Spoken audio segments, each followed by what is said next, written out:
الحمد لله نحمده ونستعينه ونستغفره ونؤمن به ونتوكل عليه ونعوذ بالله من شرور أنفسنا ومن سيئات أعمالنا من يهده الله فلا مضل له ومن يضلله فلا هادي له ونشهد أن لا إله إلا الله وحده لا شريك له ونشهد أن سيدنا وسندنا وشفيعنا ومولانا محمدا عبده ورسوله قال الله تبارك وتعالى في القرآن المجيد والفرقان الحميد غير المغضوب عليهم ولا الضالين وقال في مقام آخر وضربت عليهم الذلة والمسكنة وباءوا بغضب من الله وقال في مقام آخر وضربت عليهم الذلة أينما سقفوا إلا بحبل من الله وحبل من الناس وقال في مقام آخر لتجدن أشد الناس عداوة للذين آمنوا اليهود والذين أشركوا وقال في مقام آخر لعن الذين كفروا من بني إسرائيل على لسان داود وعيسى بن مريم صدق الله العظيم وصدق رسوله النبي الكريم ونحن على ذلك لمن الشاهدين والشاكرين والحمد لله رب العالمين إن الله وملائكته يصلون على النبي يا أيها الذين آمنوا صلوا عليه وسلموا تسليما اللهم صل على محمد وعلى آل محمد كما صليت على إبراهيم وعلى آل إبراهيم إنك حميد مجيد اللهم بارك على محمد وعلى آل محمد كما باركت على إبراهيم وعلى آل إبراهيم إنك حميد مجيد بلغ العلا بكماله كشف الدجى بجماله حسنت جميع خصاله صلوا عليه وآله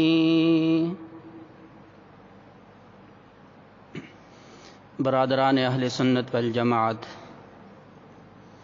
و بزرگان محترم، کلام پاک سے چند آیات کریمہ آپ کے سامنے تلاوت کی ہیں، جن کے تحت عرض کرنے کا ارادہ ہے۔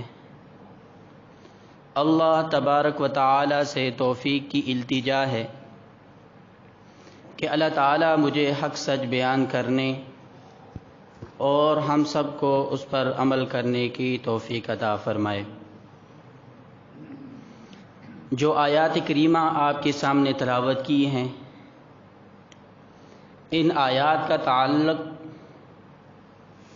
ایک خاص گروہ کے ساتھ، ایک خاص جماعت کے ساتھ ہے، جس جماعت کو، جس گروہ کو قرآن پاک نے 2 الفاظ کے ساتھ یاد کیا ہے۔ ان میں سے ایک لفظ اللہ تعالیٰ نے ان کے لیے بنی اسرائیل کا ذکر کیا، اور دوسرا نام اللہ تعالیٰ نے ان کو یہود کا دیا ہے۔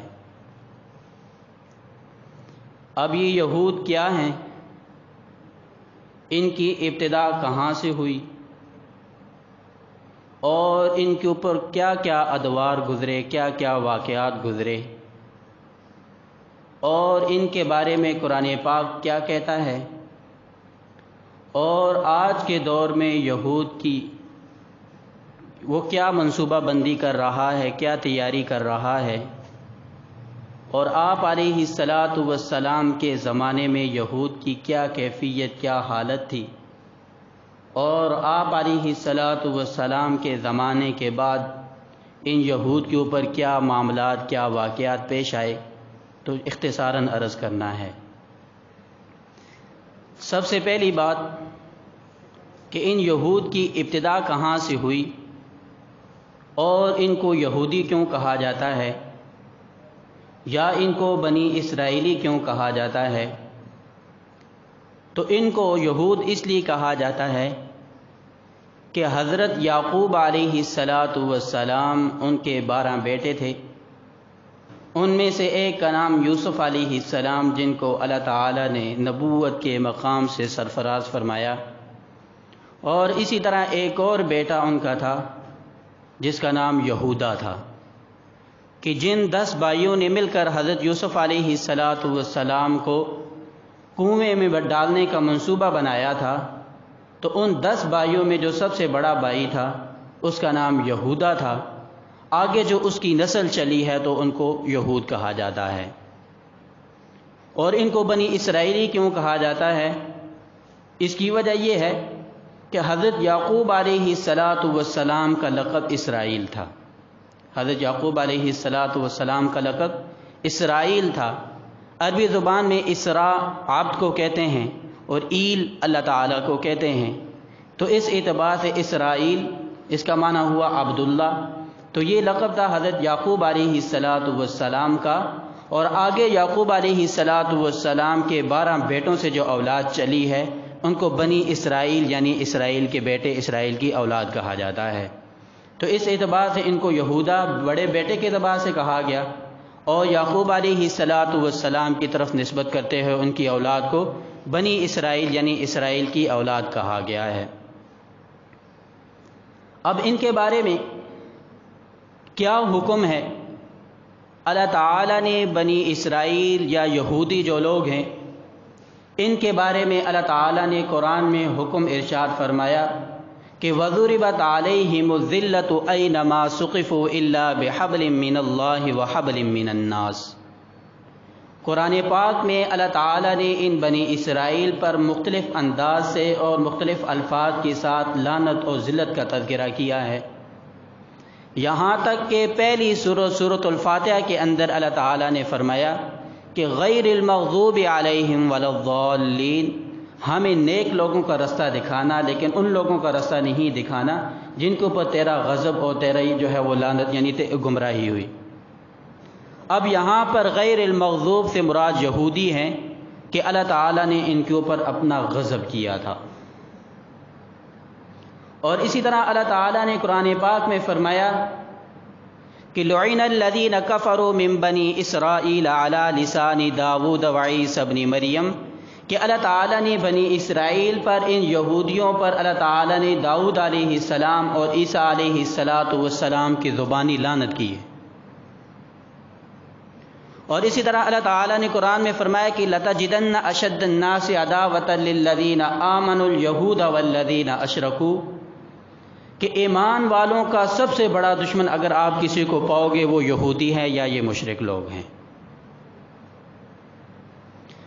اب بنیادی بات یہ ہے کہ اللہ تعالیٰ نے ان یہودیوں پر غضب کیوں کیا، ان یہودیوں کے اوپر اللہ تعالیٰ کی ذلت کیوں آئی۔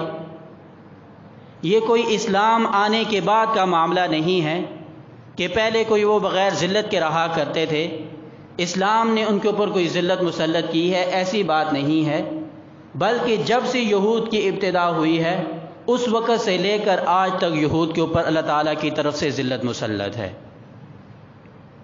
اور ذلت کیوں مسلط ہے؟ اللہ تعالیٰ نے خود قرآن میں فرمایا کہ وَضُرِبَتْ عَلَيْهِمُ الذِّلَّةُ وَالْمَسْكَنَةُ وَبَاءُوا بِغَضَبٍ مِّنَ اللَّهِ ذَلِكَ بِأَنَّهُمْ كَانُوا يَكْفُرُونَ بِآيَاتِ اللَّهِ وَيَقْتُلُونَ النَّبِيِّينَ بِغَيْرِ حَقٍّ وَيَقْتُلُونَ الَّذِينَ يَأْمُرُونَ بِالْقِسْطِ مِنَ النَّاسِ فَبَشِّرْهُم بِعَذَابٍ أَلِيمٍ۔ اللہ تعالیٰ نے ان کو ذلت اور مسکنت اگر نازل کی ہے، فرمایا کہ اس کی وجہ یہ ہے کہ انہوں نے انبیاء اکرام کو قتل کیا اور انبیاء اکرام پر ایمان لانے والوں کو قتل کیا۔ اب سب سے پہلے دیکھیے، جہاں سے یہود کی ابتدا ہوئی اس یہودا سے سب سے پہلے ہی اس نے نافرمانی کی، اپنے بھائی حضرت یوسف علیہ السلام اور حضرت یعقوب علیہ السلام کے بیٹے حضرت یوسف علیہ السلام، ان کے خلاف سب سے پہلا منصوبہ بندی کرنے والے یہی لوگ تھے۔ ابتدا انہوں نے کی کہ حضرت یوسف علیہ السلام کو قتل کر دیں گے، ان کو کنویں میں ڈال دیں گے تاکہ یعقوب علیہ السلام سے یہ دور ہو جائیں۔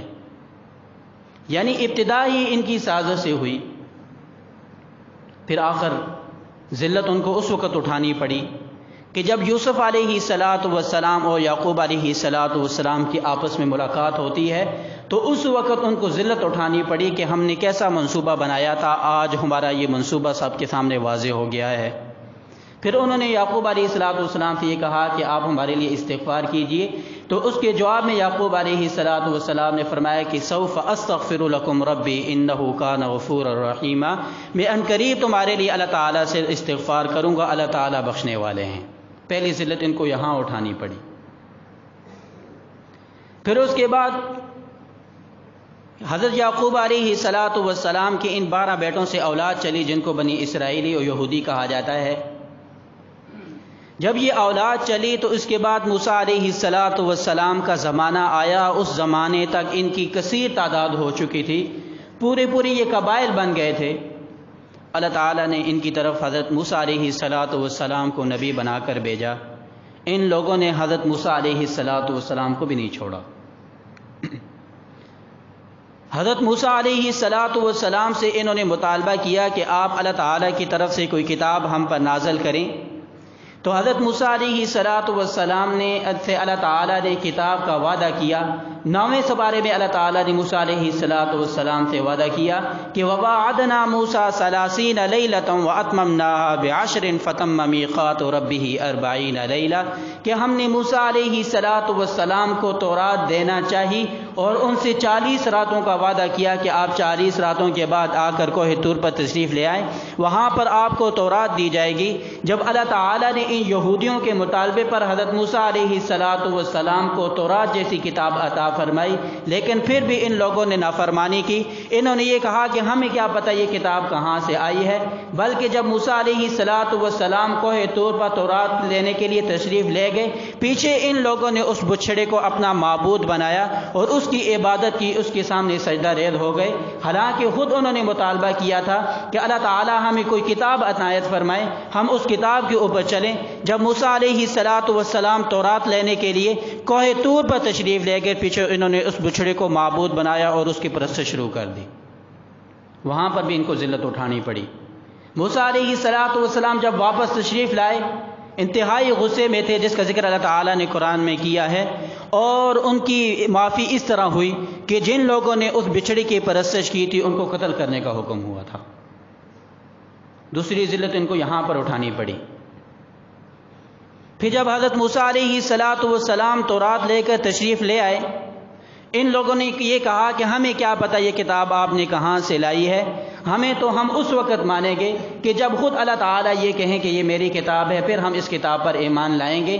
اس وقت حضرت موسیٰ علیہ السلام نے ان بنی اسرائیل میں 70 آدمیوں کا انتخاب کیا، جس کا ذکر خود اللہ تعالیٰ نے قرآن میں فرمایا کہ وَاخْتَارَ مُوسَىٰ 70 قَوْمَهُ 70 رَجُلًا لِمِيقَاتِنَا۔ اللہ تعالیٰ نے حضرت موسیٰ علیہ السلام کے ذریعے سے ان کے بنی اسرائیل کے اندر سے 70 آدمیوں کا انتخاب کیا۔ یہ 70 آدمی جب موسیٰ علیہ السلام کے ساتھ کوہ طور پر جاتے ہیں وہاں پر اللہ تعالیٰ کی طرف سے غیبی آواز آتی ہے کہ یہ کتاب میری طرف سے ہے۔ یہودیوں نے یہ کہا کہ ہمیں کیا پتہ بولنے والا کون ہے، ہم اس وقت مانیں گے کہ جب ہم خدا کو اپنے سامنے دیکھ لیں، اس وقت ہم ماننے کے لیے تیار ہوں گے کہ اللہ تعالیٰ کی کتاب ہے۔ اللہ تعالیٰ نے ان 70 کے 70 پر موت جو ہے مسلط کر دی، سارے وہاں پر مر جاتے ہیں۔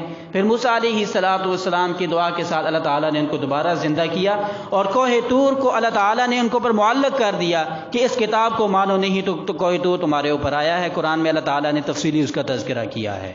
وہاں پر بھی ان کو ذلت کے ساتھ اس کتاب کو ماننا پڑا تھا۔ پھر سائسین کی پھر بھی ختم نہ ہوئی۔ یہ 70 آدمی جب واپس اپنی قوم میں آئے اور آ کر انہوں نے یہ کہا کہ اللہ تعالیٰ نے یہ فرمایا ہے کہ جو احکامات تمہیں آسان لگتے ہیں ان پر عمل کرو، جو مشکل ہیں ان کو چھوڑ دو۔ حالانکہ اللہ تعالیٰ نے کب یہ فرمایا تھا؟ وہاں پر بھی ان کی سازشیں ختم نہ ہوئیں۔ پھر اس کے بعد اللہ تعالیٰ نے فرعون کی طرف سے ان کے اوپر ذلت مسلط کی۔ فرعون نے ان کو اپنا قیدی بنایا، اپنا ماتحت، اپنا غلام بنایا، یہاں تک کہ ان کے بیٹوں کو قتل کرتا تھا، ذبح کرتا تھا، ان کی عورتوں کو زندہ رکھتا تھا۔ یہ بھی ان کے اوپر ایک ذلت تھی، اور غلامی یہ ایک بہت بڑی ذلت ہوتی ہے۔ یہاں پر بھی اللہ تعالیٰ نے ان کو بس ذلت مسلط کی، اور یہ فرعون کے جو ہے ماتحت رہے، اس کے غلام رہے، اور وہاں پر بھی ایک طویل عرصہ وہاں پر ذلت اٹھاتے رہے۔ پھر جب اس کے بعد فرعون غرق ہوا تو ان کو نجات ہوئی۔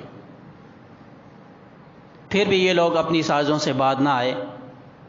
پھر انہوں نے موسیٰ علیہ السلام سے مطالبہ کیا کہ ہم نے فلاں بستی میں داخل ہونا ہے، وہ بستی والے وہاں سے نکل جائیں۔ موسیٰ علیہ السلام نے اللہ تعالیٰ کی طرف سے یہ پیغام پہنچایا کہ تم اس بستی میں داخل ہو جاؤ، اللہ تعالیٰ تمہیں یہاں پر جو ہے غلبہ عطا فرمائیں گے۔ اس وقت اس قوم نے، بنی اسرائیل نے، ان یہودیوں نے یہ کہا تھا کہ فَاذْهَبْ أَنْتَ وَرَبُّكَ فَقَاتِلَا إِنَّا هَاهُنَا قَاعِدُونَ، اے موسیٰ علیہ السلام آپ جا کر اور آپ کا خدا جا کر لڑیں، ہم تو یہاں پر بیٹھے ہیں۔ وہاں پر انہوں نے موسیٰ علیہ السلام کو یہ جواب دیا۔ پھر موسیٰ علیہ السلام نے اللہ تعالیٰ سے دعا کی کہ فَافْتَحْ بَيْنَنَا وَبَيْنَ الْقَوْمِ الْفَاسِقِينَ، میرے اختیار میں تو میری جان میرے بھائی کی جان تھی، یعنی ہارون علیہ السلام کی، تو لہذا اب میرے درمیان اور ان کے درمیان فیصلہ کر دیجیے۔ پھر اس کے اوپر ان کے اوپر ذلت اس طرح مسلط ہوئی کہ جب یہ اس بستی میں داخل ہونے کے لیے تیار نہ ہوئے، اللہ تعالیٰ کے حکم کے ساتھ جہاد کے لیے تیار نہ ہوئے، میدان تی کے اندر اللہ تعالیٰ نے ان کو قید کیا۔ 40 سال تک یہ میدان تی میں رہے۔ اس میدان تی سے نکلنے کی اللہ تعالیٰ نے ان کو پر یعنی کہ توفیق نہیں دی۔ یہ میدان تی کے اندر سے نکلنے کی کوشش کرتے تھے، صبح چلتے تھے، شام کو دوبارہ وہیں ہوتے تھے۔ 40 سال تک قدرتی طور پر یہ میدان تی کے اندر قید رہے۔ پھر جب ان کی اگلی نسل آئی، انہوں نے جو ہے دوبارہ اللہ تعالیٰ نے ان سے ذلت ہٹائی۔ نئی نسل نے جب کوشش کی، وہ اس علاقوں میں داخل ہوئے جہاد کے لیے، پھر اللہ تعالیٰ نے ان کو شام کا علاقہ نصیب کیا اور وہاں پر فتح یاب ہوتے ہیں۔ یعنی مختلف اوقات میں ان کے اوپر یہ حالات آئے۔ پھر اس کے بعد حضرت عیسیٰ علیہ السلام کا زمانہ آیا۔ حضرت عیسیٰ علیہ السلام کے زمانے میں بھی انہوں نے حضرت عیسیٰ علیہ السلام کے خلاف سازشیں کی۔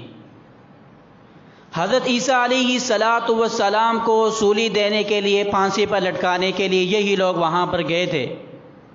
انہی لوگوں نے کوشش کی تھی کہ حضرت عیسیٰ علیہ السلام کو نعوذ باللہ شہید کریں، لیکن یہ اللہ تعالیٰ کا کرم ہوا حضرت عیسیٰ علیہ السلام پر کہ اللہ تعالیٰ نے حضرت عیسیٰ علیہ السلام کو زندہ آسمانوں پر اٹھایا۔ وہاں پر حضرت عیسیٰ علیہ السلام کو زندہ آسمانوں پر اٹھانے کی اگر ضرورت پیش آئی، وہاں پر سازش کرنے والے یہ یہودی تھے۔ انہوں نے حضرت عیسیٰ علیہ السلام کو نعوذ باللہ شہید کرنے کا منصوبہ بنایا تھا۔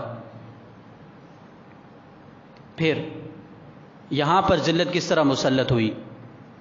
انہوں نے ایک آدمی کو اندر بھیجا، جا کر دیکھو حضرت عیسیٰ علیہ السلام اندر ہیں یا نہیں۔ اللہ تعالیٰ نے حضرت عیسیٰ علیہ السلام کو زندہ آسمانوں پر اٹھایا، اور جو آدمی اندر گیا تھا اللہ تعالیٰ نے اس کے اوپر جو حضرت عیسیٰ علیہ السلام کی شبیہ ڈال دی، اس کی صورت عیسیٰ علیہ السلام کی طرح بنا دی۔ ان لوگوں کو شبہ ہوا شاید یہی عیسیٰ علیہ السلام ہے، انہوں نے پکڑ کر اس کو پھانسی دے دی۔ بعد میں ان کو پتہ ہی نہ چلا کہ ہمارا آدمی کہاں گیا ہے۔ آج بھی یہ اس شک میں ہے، اور یہ کہتے ہیں کہ ہم نے عیسیٰ علیہ السلام کو پھانسی دی ہے. ان سے پوچھا جائے تمہارا آدمی کہاں ہے تو ان کو ابھی بھی پتہ نہیں ہے، علم نہیں ہے. تو وہاں پر بھی آج بھی یہ شش و پنج میں ہے کہ ہمارا آدمی کہاں گیا ہے. تو ان کے اوپر وہاں پر بھی ذلت ہوئی کہ انہوں نے کوشش کی کہ حضرت عیسیٰ علیہ السلام کو شہید کریں، لیکن یہ لوگ حضرت عیسیٰ علیہ السلام کو شہید نہ کر سکے. پھر حضرت عیسیٰ علیہ السلام کے بعد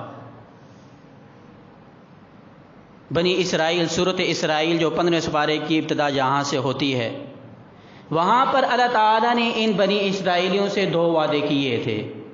وَقَضَيْنَا إِلَىٰ بَنِي إِسْرَائِيلَ فِي الْكِتَابِ لَتُفْسِدُنَّ فِي الْأَرْضِ مَرَّتَيْنِ وَلَتَعْلُنَّ عُلُوًّا كَبِيرًا فَإِذَا جَاءَ وَعْدُ أُولَاهُمَا بَعَثْنَا عَلَيْكُمْ عِبَادًا لَنَا أُولِي بَأْسٍ شَدِيدٍ فَجَاسُوا خِلَالَ الدِّيَارِ وَكَانَ وَعْدًا مَّفْعُولًا. 2 وعدے وہاں پر اللہ تعالیٰ نے ان بنی اسرائیل سے کیے، اور یہ وعدہ کیا تھا کہ تم 2 دفعہ اس زمین کے اندر فساد کرو گے. جب پہلی دفعہ تم اس زمین کے اندر فساد کرو گے، اس وقت اللہ تعالیٰ اپنی طرف سے ایک بندہ تم پر مسلط کریں گے اور وہ تمہیں قتل و غارت کرے گا. تمہارے فجاسو خلال الدیار، وہ تمہارے گھروں کے اندر گھس کر تمہیں قتل کرے گا. پھر اگر اس کے بعد تم دوبارہ اگر زمین کے اندر فساد کرو گے، فرمایا کہ فَإِذَا جَاءَ وَعْدُ الْآخِرَةِ لِيَسُوءُ وُجُوهَكُمْ وَلِيَدْخُلُوا الْمَسْجِدَ كَمَا دَخَلُوهُ أَوَّلَ مَرَّةٍ وَلِيُتَبِّرُوا مَا عَلَوْا تَتْبِيرًا. دوسری دفعہ اگر تم اس زمین کے اندر فساد کرو گے تو دوسرا بندہ اللہ تعالیٰ مسلط کریں گے جو تمہیں قتل و غارت کرے گا. پھر ایسا ہوا، ان لوگوں نے جب اس زمین کے اندر فساد کیا، بنی اسرائیل کے 4000 انبیاء اکرام اللہ تعالیٰ نے ان کے اندر مبعوث فرمائے. انہوں نے ایک دن کے اندر 70 انبیاء اکرام کو شہید کیا، اور ان انبیاء اکرام کے ماننے والے 140 ان کے متبعین، ان کو ماننے والوں کو ایک دن میں شہید کیا. حالانکہ اتنا بڑا مقام اللہ تعالیٰ نے اور کسی قوم کو نہیں دیا کہ اتنے زیادہ انبیاء ان کے اندر آئے ہوں. یہ بنی اسرائیل تھے کہ اللہ تعالیٰ نے ان کے اندر 4000 انبیاء اکرام مبعوث فرمائے، لیکن ان لوگوں نے ان انبیاء اکرام کو شہید کیا. حضرت زکریہ علیہ السلام کو 2 آروں سے کاٹا گیا، اور اسی طرح حضرت یحییٰ علیہ السلام کو شہید کیا گیا، اور بہت سارے انبیاء اکرام جن کو ان لوگوں نے شہید کیا ہے. اس لیے اللہ تعالیٰ نے فرمایا کہ وَضُرِبَتْ عَلَيْهِمُ الذِّلَّةُ وَالْمَسْكَنَةُ وَبَاءُوا بِغَضَبٍ مِّنَ اللَّهِ ذَلِكَ بِأَنَّهُمْ كَانُوا يَكْفُرُونَ بِآيَاتِ اللَّهِ وَيَقْتُلُونَ النَّبِيِّينَ بِغَيْرِ حَقٍّ. ان لوگوں کو اوپر اللہ تعالیٰ نے ذلت مسلط کی ہے انبیاء اکرام کو اور ان کے متبعین کو شہید کرنے کی وجہ سے. پھر جب ان لوگوں نے پہلی دفعہ اس زمین کے اندر فساد کیا، اللہ تعالیٰ نے ایک ظالم جابر بادشاہ اس کو ان کے اوپر مسلط کیا، جس کو بخت نصر کہا جاتا ہے. اس بخت نصر نے ان یہودیوں کا قتل عام کیا، یہاں تک کہ بیت المقدس کے اندر داخل ہو کر ان کی کسی تعداد میں ان یہودیوں کو قتل کیا. پھر اللہ تعالیٰ نے فرمایا کہ ہم نے ان کی مدد کی اموال و بنین، بیٹوں کے ذریعے سے اور اولاد کے ذریعے سے، مال کے ذریعے سے. ان کو اللہ تعالیٰ نے دوبارہ قوت عطا کی. جب ان کو قوت عطا کی پھر یہ نافرمانی پر آئے. پھر اللہ تعالیٰ نے اپنے ایک اور بندے کو اس کے اوپر مسلط کیا. اب جو دوسرا بندہ تھا وہ کون تھا، اس کے بارے میں تاریخ کے اندر مختلف باتیں ملتی ہیں. دوسرا آدمی مسلط ہوا قرآن کہتا ہے، لیکن اس کے بارے میں تفصیل نہیں ہے. بعض کہتے ہیں یہ ٹیٹس تھا، بعض مختلف بادشاہوں کا ذکر کرتے ہیں، لیکن دوسری دفعہ بھی اللہ تعالیٰ نے ان کو ذلت کا مزہ چکھایا. پھر اسی طرح یہ زمانہ ان کو بس چلتا رہا، یہاں تک کہ آپ علیہ السلام کا زمانہ آ جاتا ہے. آپ علیہ السلام کے زمانے میں یہ لوگ مدینہ المنورہ میں آباد ہوئے. حالانکہ یہ لوگ مدینہ المنورہ کے نہیں تھے، عرب کے نہیں تھے. یہ لوگ عرب میں اس طرح آباد ہوئے کہ ایک بادشاہ جس کا نام طبہ تھا، جس کا ذکر اللہ تعالیٰ نے قرآن میں فرمایا کہ اہم خیر ام قوم طبہ، یہ یہودی بادشاہ تھا. یہ ایک حضرت موسیٰ علیہ السلام پر ایمان لانے والا تھا. یہ ایک دفعہ سفر کرتا ہوا مدینہ المنورہ سے گزرا. اس وقت اس کے ساتھ یہودی علماء تھے. ان علماء نے یہ کہا تھا کہ یہ علاقہ ہمیں یہ معلوم ہوتا ہے کہ آخری نبی یہاں پر مبعوث ہوں گے. یہ آپ علیہ السلام آخری نبی یہاں پر مبعوث ہوں گے. تو اس وقت اس نے ایک خط بھی دیا تھا کہ آپ علیہ السلام تک یہ پہنچا دینا. اور یہ یہاں پر رہے تھے یہودی صرف اس لیے، اور انہوں نے اجازت مانگی تھی، بادشاہ تھے، ہمیں اجازت دیجیے ہم یہاں پر رہتے ہیں. آپ علیہ السلام تشریف لائیں گے تو ہم ان پر ایمان لائیں گے.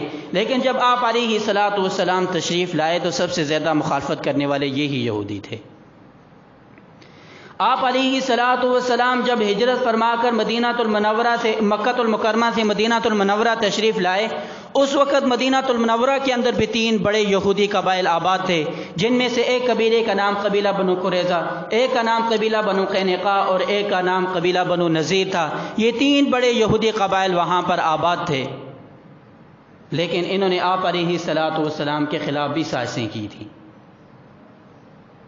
اب غزوہ خندق کے اندر سب سے بڑی سازش کرنے والے قبیلہ بنو نذیر اور قبیلہ بنو قریظہ تھے۔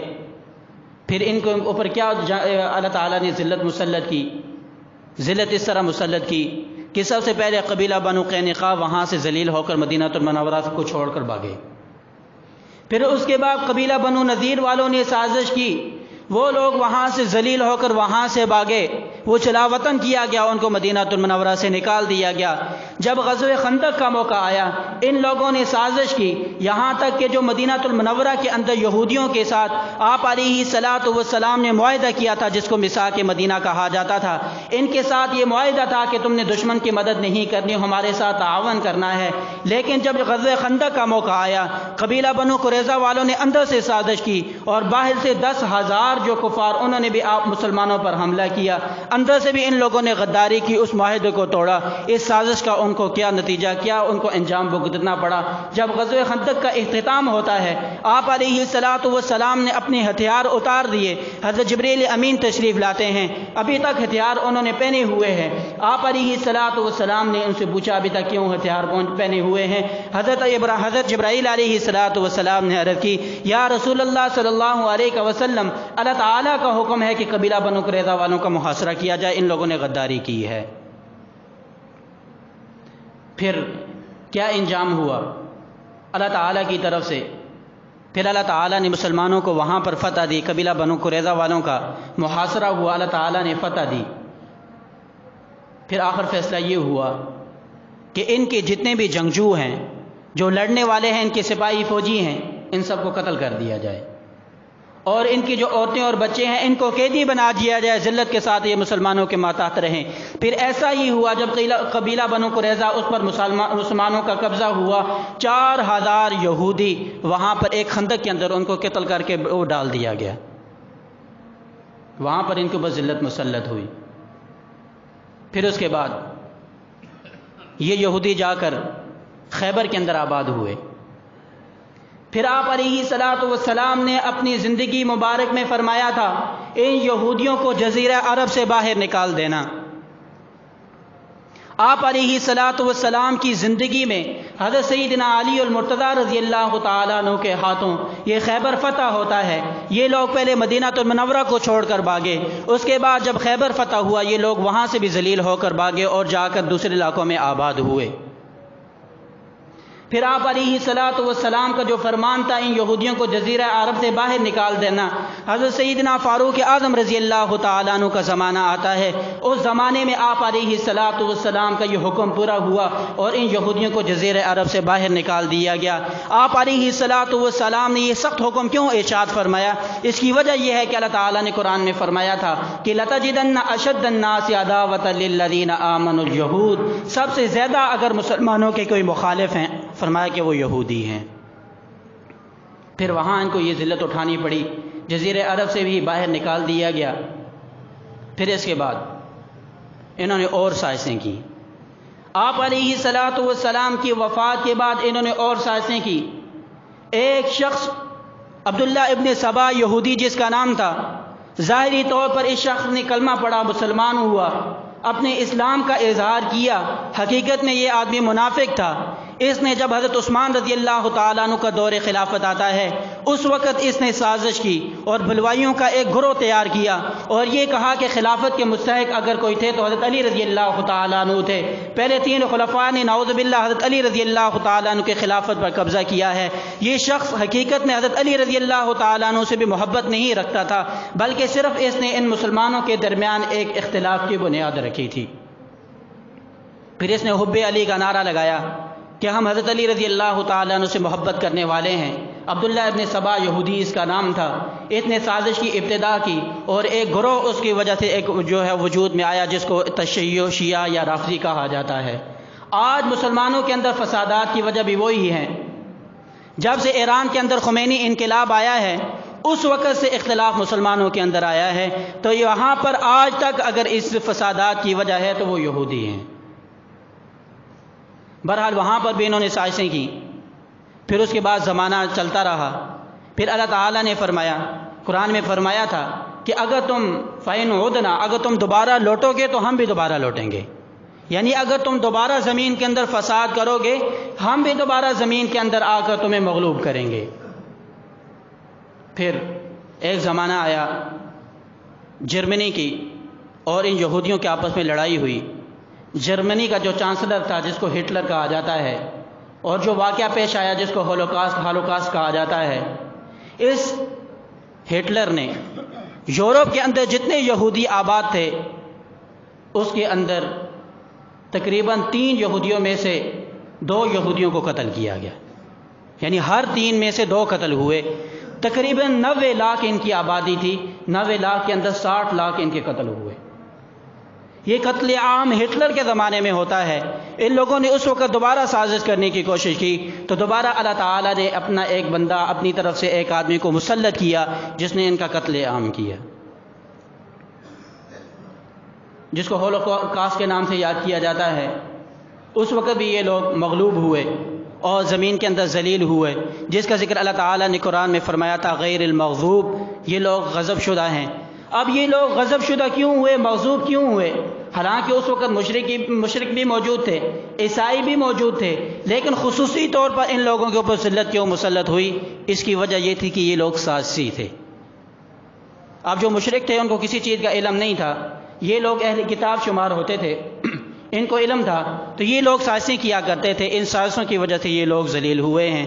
آپ علیہ الصلاۃ والسلام پر جو لوگ ایمان لائے ان کے اندر آپ دیکھیے مشرکین کا ایک بہت بڑا حصہ آپ پر ایمان لایا۔ جب مکہ فتح ہوا دیکھیے مکہ المکرمہ کے اکثر بیشتر مشرک آپ پر ایمان لے آئے تھے، مسلمان ہو گئے تھے، لیکن یہودیوں میں چند ایک لوگ جو ہے وہ مسلمان ہوئے، باقی سارے اسی طرح مر گئے۔